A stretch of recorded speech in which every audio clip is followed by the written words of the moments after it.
అందరికీ నమస్కారం. ఈ రోజు మనం నెల్లూరులో అత్యంత ప్రసిద్ధి చెందిన రొట్టెల పండుగ మరియు బారాషాహి దర్గా వెనుక ఉన్న చరిత్ర విశేషాల గురించి ఈ వీడియోలో తెలుసుకోబోతున్నాం. వీడియో పూర్తిగా చూడండి, నచ్చితే లైక్ చేయండి, షేర్ చేయండి. ఇంకా ఇలాంటి ఆసక్తికరమైన వీడియోల కోసం మన ఛానల్ను సబ్స్క్రైబ్ చేయండి. ఈ సంవత్సరం నెల్లూరులో జరిగే రొట్టెల పండుగ జూన్ 26వ తేదీ నుండి 30వ తేదీ వరకు 5 రోజుల పాటు నిర్వహించబడుతుంది. బారాషాహి దర్గా వద్ద ఈ ఉత్సవం ఘనంగా జరుగుతుంది. నెల్లూరులోని స్వర్ణాల చెరువు ఒడ్డున ఉన్న బారాషాహి దర్గా అనేది 12 మంది అమరవీరుల సమాధిగా ప్రసిద్ధి చెందింది. బారా అంటే 12, షాహీద్ అంటే అమరవీరులు. స్థానిక కథనాల ప్రకారం సుమారు 1200 సంవత్సరాల క్రితం శాంతి కోసం పోరాడిన 12 మంది వీరులు యుద్ధంలో మరణించారని, ఈ వీరుల తలలు తెగిపడి ఈ ప్రాంతంలో పడడంతో ఈ ప్రదేశం పవిత్ర క్షేత్రంగా మారిందని విశ్వసిస్తారు. రొట్టెల పండుగను మొహరం మాసంలో బారాషాహి దర్గాలో నిర్వహిస్తారు.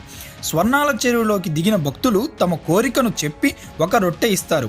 అదే కోరిక నెరవేరిన మరో భక్తుడి నుంచి రొట్టె తీసుకుంటారు. ఈ సాంప్రదాయం తరతరాలుగా కొనసాగుతుంది. భక్తులు తమ కోరికలు నెరవేరాలని కోరుకుంటూ దర్గాలో ప్రార్థనలు చేస్తారు. కోరిక నెరవేరిన తరువాత కృతజ్ఞతగా రొట్టెలను తీసుకువచ్చి స్వర్ణాల చెరువులు ఇతర భక్తులతో మార్పిడి చేస్తారు. భక్తులు తమ కోరికలను అనుగుణంగా ప్రత్యేక పేర్లతో రొట్టెలను మార్పిడి చేసుకుంటారు. ఇది ఒక విశ్వాస సంప్రదాయం. కోరిక నెరవేరిన వారు అదే కోరికతో వచ్చిన వారికి రొట్టె ఇస్తారు.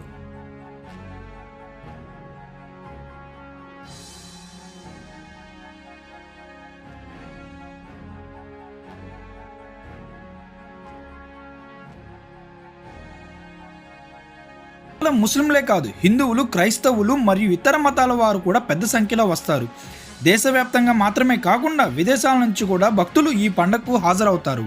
రేపటి నుంచి నెల్లూరులో అత్యంత వైభవంగా జరిగే రొట్టెల పండుగ ప్రారంభం కానుంది. ఇప్పటికే ఇక్కడ ఉత్సవ వాతావరణం నెలకొంది.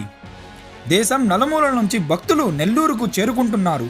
దర్గా పరిసరాలు విద్యుత్ దీపాలతో అందంగా అలంకరించబడ్డాయి. మరి రేపటి ప్రధాన ఉత్సవానికి సంబంధించిన పూర్తి విశేషాలు, భక్తుల అనుభవాలు, రొట్టెల మార్పిడి దృశ్యాలు మా తదుపరి వీడియోలో చూపిస్తాను. Hey guys, welcome back to Crazy Clicks. Make sure to like and share this video. And don't forget to hit that subscribe button. Thanks for watching.